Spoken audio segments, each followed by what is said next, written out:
Tim Spartan Satreskrim Polrestabes Medan bersama Polsek Medan Kota berhasil meringkus pelaku perampokan kurang dari 24 jam.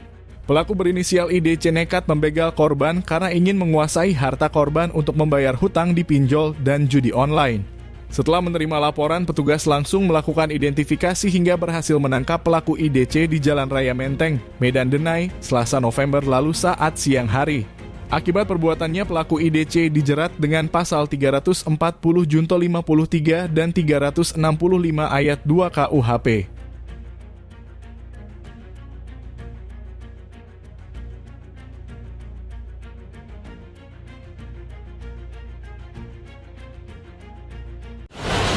Tim Satreskrim Polrestabes Medan dan Polsek Medan Kota hari ini bisa menangkap pelaku terhadap peristiwa percobaan pembunuhan terhadap satu korbannya adalah driver dari aplikasi InDriver.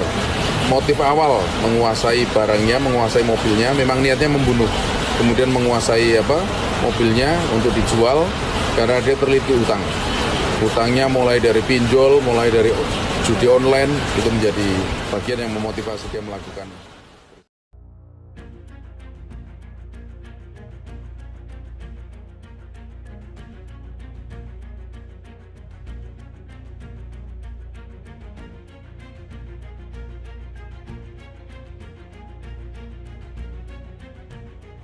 Download Tribun X sekarang, menghadirkan lokal menjadi Indonesia.